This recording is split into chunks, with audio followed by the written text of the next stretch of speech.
రేవంత్ రెడ్డి గారికి మాట్లాడారు. రాష్ట్రంతో వచ్చిన సమస్య కదా, అనవసరం అంటే అక్కడ చంద్రబాబు నాయుడు గారు మాట్లాడిరా? అక్కడ రాష్ట్ర ముఖ్యమంత్రి ఇప్పుడు ఇక్కడ మాట్లాడింది. ఒకవేళ మీరు అన్నట్టు ఉత్తమ్ గారు మాట్లాడింటే ఇక్కడ ఈ మంత్రి మాట్లాడింటే అక్కడ ఆ మంత్రి మాట్లాడి ఇద్దట్లో ఎవరని కాంట్రడిక్షన్ ఉంటుండే. ఇక్కడ సాక్షాత్ ముఖ్యమంత్రి ప్రెస్ వేదికగా అందరిని కూర్చోబెట్టి నేషనల్ మీడియా మొత్తం కూర్చొని నీట్ గా ప్రశాంతంగా ప్రతి ప్రశ్న కూడా సమాధానం చెప్పడం జరిగింది. రామానాయుడు గారు ఆ శాఖ మంత్రి ఆయన కన్సిడర్ చేయట్లేదు అంటున్నారు. మరి ఇక్కడ ఉత్తమ్ కుమార్ రెడ్డి గారు మాట్లాడిన అదే ఆయా శాఖ మంత్రిగా ఆయన కన్సిడర్ చేస్తాము 100% చేయాలి కదా. అట్లాంటప్పుడు మరి ఆ మంత్రి కూడా చేయాలి కదా. కాదు మేడం, ఇప్పుడు ఇద్దరు మంత్రులు మాట్లాడితే ఏమంటున్నా, ఇద్దరు మంత్రులు దానికి పోయి కదా, మరి ఎందుకు చంద్రబాబు నాయుడు గారు మాట్లాడలేదు? ఎందుకు మాట్లాడారు? బాధ్యత ఆయనకు ఉంది, ఈయనకు బాధ్యత లేదు. ఆ శాఖ మంత్రిని అనౌన్స్ చేయమని చెప్పిండు. సో ముఖ్యమంత్రికి బాధ్యత ఉందని ఒప్పుకుంటున్నట్టే కదా మీరు? బాధ్యత లేదు అంటున్నా. మీ రేవంత్ రెడ్డి గారికి బాధ్యత లేదు. ఆ శాఖ మంత్రితో అనౌన్స్ చేయించాలా ఏం జరిగిందో చర్చ, ఆ ఎజెండా ఏంటనేది. ఇప్పుడు అట కాదు, ఇప్పుడు వీళ్ళు కాదు, చాలా విషయాలు చెప్పిన కొంచెం ఆగు. నేను చెప్తాను.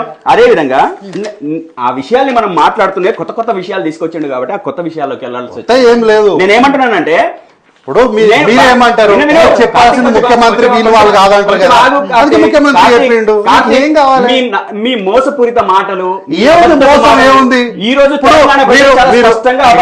మేడం మీరు స్పెషల్ ఫ్లైట్లు కొన్నమాట వాస్తవం కాదా? చెప్పండి. మీరు ఎక్కడి నుంచి ఉంటుండే మీ పార్టీలో చాలా మందికి ఏసుక తిరగనికే చెప్పులు లేకుండా పారాగన్ చెప్పులు పెట్టుకునే నుంచి చెప్పులు లేకుండా తిరుగుతున్నాడు, గుడిసెల్లో ఉంటున్నాడు. అదే విధంగా వాళ్ళ ఆవిడ ఉఫ్ అనే పొయ్యి ఊదుతుంది, గ్యాస్ పొయ్యి లేదు.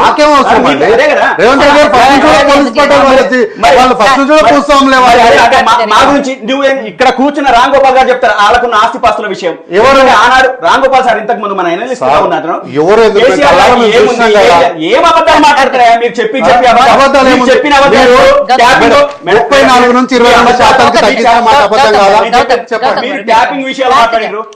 ఇదే కాంగ్రెస్ పార్టీకి సంబంధించిన నాయకులు మన సతీష్ మాదిక్ గారు ఇదే డిబేట్ లో ఆయనే చెప్పారు, రేవంత్ రెడ్డి గారు ఒక సామాన్య మధ్య తరగతి రైతు కుటుంబం నుంచి వచ్చిన వ్యక్తి అని చెప్పారు. మీరేమో భూస్వామి అంటారు.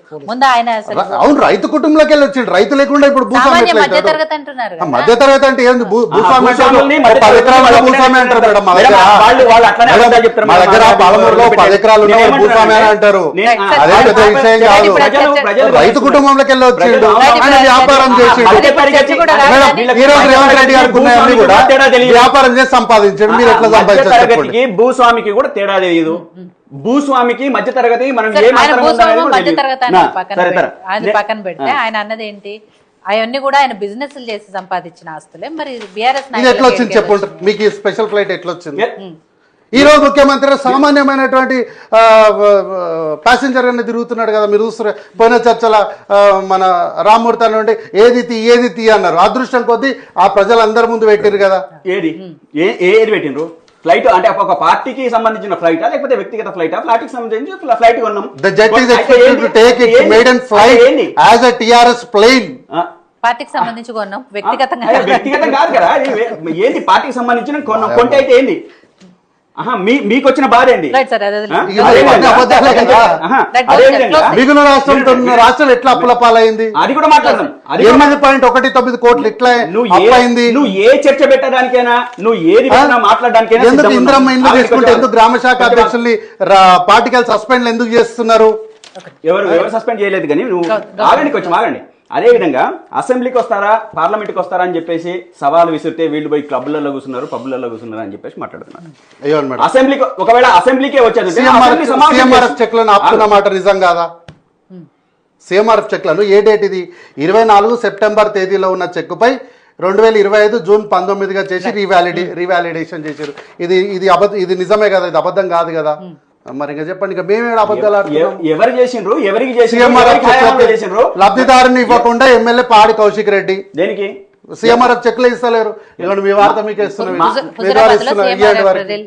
ఇవ్వట్లేదు. అది ప్రభుత్వం చూసుకోవాల్సింది. వ్యక్తిగతంగా తీసుకొచ్చి ఆ పేపర్లను తీసుకొచ్చి నువ్వు ఇక్కడ ప్రభుత్వమే ఆ చెక్కులు పంపిస్తే అక్కడ లోకల్ ఎమ్మెల్యే బాధ్యతగా ఇవ్వాల్సిన ఆయన ఇస్తలేడు, ఆయన దగ్గర పెట్టుకున్నాడు అని. అరే ఇవ్వకపోతే ఖచ్చితంగా అది ఎక్స్పోజ్ అవుతుంది మేడం.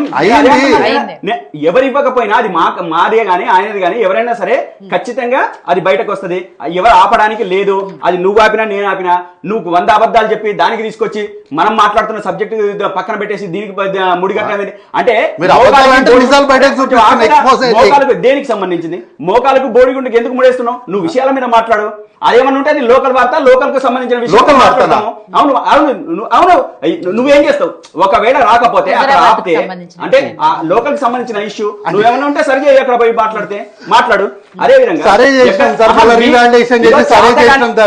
చేతగాని మాటలు ఇప్పుడు చేయడానికి ప్రయత్నం చేయడం. నేను చెప్తున్నా ఏంటంటే వీళ్ళు ప్రధాన ఇష్యూస్ ని తీసుకొచ్చినప్పుడల్లా, హామీల్ని అమలు చేయమన్నప్పుడల్లా, లేదా ప్రజలకు సంబంధించిన సమస్యల్ని పరిష్కరించమన్నప్పుడల్లా దాన్ని డైవర్ట్ చేయడానికి మొదట్లో ఇంప్లిమెంట్ చేయమంటే హైడ్రా, మళ్ళీ హామీలన్నింటినీ అమలు చేయమంటే మూసి, ఇంకా కమిషనర్ గారు ఒక లేడీ వచ్చి మా ఇళ్ళని మునిగిపోయిన ఇట్లయిపోయినా అట్లయిపోయినా అంటే ఎందుకనంటే ఆమెనే చెప్పింది. Then Hydraa came to demolish but we didn't accepted so now this has happened అని చెప్పి అప్పుడేమన్నారు? Because of you encroached all this you only not affected but throughout the colony has been affected అని చెప్పలేదా? అప్పుడు వాళ్ళు సమ్మతించి okay you go ahead అని వాళ్ళు సమ్మతించాలే. హైడ్రాకి ప్రజలే జై కొడుతుంటే మీకు జై కొట్టేది నీకు ఇప్పుడు తెలుస్తుంది కదా. ఆ జై కొడుతున్నారా, నై కొడుతున్నారా, ఇంకా కొంచెం జనతా గ్యారేజ్ అన్నారు. ఖచ్చితంగా తెలుస్తుంది. ఇవాళ నువ్వు మధ్య మధ్యలో వచ్చి నువ్వు దాన్ని సైడ్ ట్రాక్ చేయడం, ప్రతి ఇష్యూని కూడా సైడ్ చేయడంలో వీళ్ళు ప్లాన్ చేస్తున్నారు. ఆ ప్లాన్ ఇప్పుడు ఎక్కడ నువ్వు అదే విధంగా అసెంబ్లీకి వస్తారా పార్లమెంట్కి వస్తారా అని చెప్పేసి అన్న వేసి, మరి పార్లమెంటును అసెంబ్లీనో ఈయనకైతే లేదు కదా పార్లమెంట్ ని సమావేశపరిచేది. ఈయనకు ఉన్నది ఏంది? ఈయనకున్న రైట్ ఏంది? అసెంబ్లీ. అసెంబ్లీ పార్లమెంట్ లో ఎంపీలు ఉంటారు కదా, మాట్లాడతారు. అవును, అక్కడ పోయి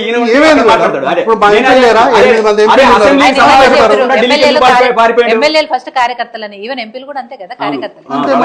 వాళ్ళు కూడా అక్కడే అదే చేసుకుంటారు. అదే వాళ్ళకున్న ప్రోటోకాల్స్ కార్యకర్తలకు ఉంటాయి, వీళ్ళకున్నాయే వాళ్ళకుంటాయి. అవును వాస్తవమే. కార్తీక్ ఎందుకు నువ్వు తొందర పడుతున్నావు? అసెంబ్లీ సమావేశపరచకుండా ఎందుకు ఢిల్లీకి పోయిండు? లేదు ఆయన ఢిల్లీకి పారిపోయిండు, చర్చ నుంచి పారిపోయిండు. ఇక్కడ ఉన్న వాళ్ళతో సమావేశపరిచి ఆ సమావేశంలో మా పార్టీని చెప్పాల్సింది కదా. ఇగో ఈ పార్టీ సవాల్ విసిరి అమరవీరుల స్థూపం కాడికి సామరామోహన్ రెడ్డి గారు వచ్చి రండి సార్ చర్చ చేద్దామని అంటే ఎందుకు రాలే మీరు? ఎందుకు రాలేదు చెప్పండి. ఎవరు సామరామోహన్ రెడ్డి ఎవరు? మీకు ఎవరైతే ఎవరో ఒకరు కావాలి కదా. మీకు పత్రం లేదు, నోరుంటే సరిపోతుంది. నోరేముంది మేడం, చర్చ పెట్టండి. నేను కూర్చుంటే చర్చలు ఎవరు లేదు. వీళ్ళు ఇగో ఆయన దాకా కనబడుతున్నాయంటే వీళ్ళ పబ్బులు, క్లబ్బులు, ప్రెస్ క్లబ్బుల్ని వీళ్ళు క్లబ్బులుగా మార్చారు. ప్రెస్ క్లబ్ అది ఒక వేదిక. ఏది మన జర్నలిస్టులు మీడియా ఫోర్త్ ఎస్టేట్ ఎంత ప్రేమనో పోయి మొత్తం ధ్వంసం చేసి వచ్చిర్రు 2 చోట్ల. ఎంత ప్రేమను ఇప్పుడు చూపిస్తారు. ఆ ప్రేమ అంతా తప్పు చేస్తే ధ్వంసం చేస్తారు. ధ్వంసం చేయొద్దన్నా చట్ట ప్రకారం మీరు కేసులు పెట్టాలి. ఒకవేళ పోలీస్ స్టేషన్ లో కేసు ఇవ్వకపోతే హైకోర్టు మేము కడుక్కుంటూ కూర్చోవాలి కదా. మీరు బట్టగాల్చి మీరు ఏం చేసినాం? సంపత్ కుమార్ గారు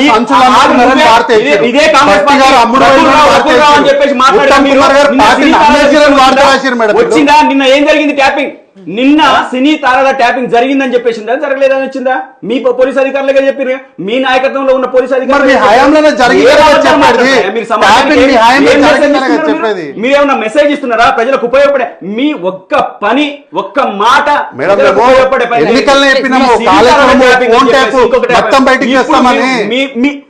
మీతో కాదు, అది కాలేదు. కానందుకు మీరేం ఎంత చించుకున్నా ఏమీ కాదు. Right, సరే. మీరు ఏం చించుకున్నా ఏమీ కాదు. జంగయ్య గారు. మీరు అబద్ధాలు చెప్పడం మానేసి ప్రజలకు న్యాయం చేసే పని చేయండి. అబద్ధమే ఉన్నా, అప్పుడు- అన్నిగో అప్పుడు సాక్షాత్తం వాస్తవ విషయాలు చూపిస్తున్నా. బయటకు వస్తాయి. ఏం కావాలో అంతేగాని చెప్పండి. ఈ విషయాల్ని తీసుకొచ్చి అక్కడ పాడి కౌశిక్ రెడ్డి అని లేకపోతే ఇక్కడ ఇంకో ఎక్స్ అని ఈ విషయాలు కాదు. నువ్వు రాష్ట్ర వ్యాప్తంగా ప్రజలకు అమలు పరుస్తానన్న విషయాల్ని తీసుకొచ్చి నువ్వు సూపర్ 6 ఎందుకు అమలు చేయలేదు అని చెప్పేసి అంటే సార్, సూపర్ 6 మీ గురుగారి విషయం మాది కాదు. 6 హామీలు ఎందుకు మాట్లాడలేవంటే ఒకటి చెప్తారు, లేకపోతే ప్రజలకు ఉపయోగపడే 6 హామీలు అంటే ఏం కావాలి చెప్పండి.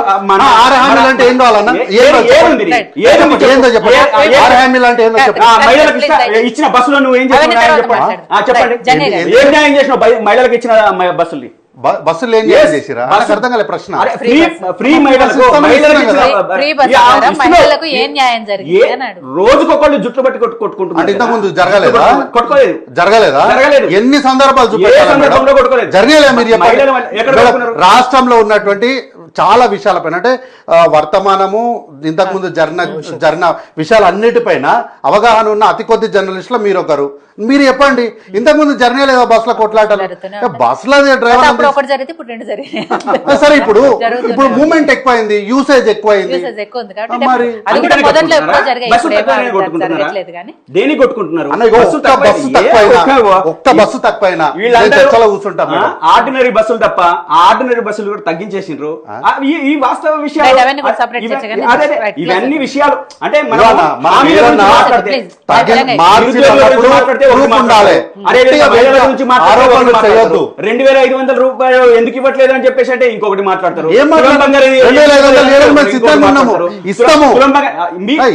ఇస్తాం సార్, మీరు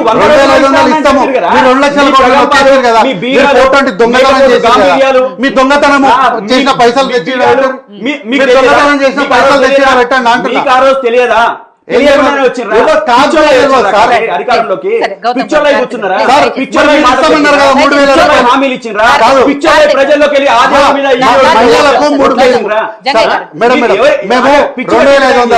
వాళ్ళు ఇంకా ఘోరం మేడం. 3000 ఇస్తామన్నారు.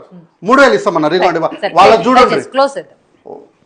వాళ్ళు ఉన్న విషయాల్ని హామీల్ని అమలు చేయమని చెప్పేసి అంటే వాళ్ళకి పేద కుటుంబాల మహిళలకు జీవన వృత్తి విషయాల్ని మాట్లాడితే తెలంగాణ ప్రజలకు సంబంధించిన వాళ్ళు ఏడుపు, ప్రతిదీ ఏడిపే. జంగయ్య గారు, ఫైనల్ గా మీరు చెప్పండి. సరే, 10 ఏళ్ళు నేనే ఉంటాను, వాళ్ళు ఉంటారు, వీళ్ళు ఉంటారు, ఎవరికి వాళ్ళు చెప్పుకోవడం కదా. నిజంగా ప్రజలు ఇవ్వాలి కాబట్టి యాజ్ ఆఫ్ నౌ ప్రజల మూడ్ ఎలా ఉంది అంటే, ఇక్కడ కాంగ్రెస్ పార్టీ 2 ఏళ్లే అయింది కాబట్టి మళ్ళొకసారి ఇచ్చే ఛాన్స్ ఉందా, లేకపోతే బీఆర్ఎస్ పార్టీ ఇందాక గౌతమ్ గారు చెప్పారు కేసీఆర్ గారే మళ్ళీ వస్తే బాగుండు కాబట్టి ఎప్పుడెప్పుడు ఎలక్షన్లు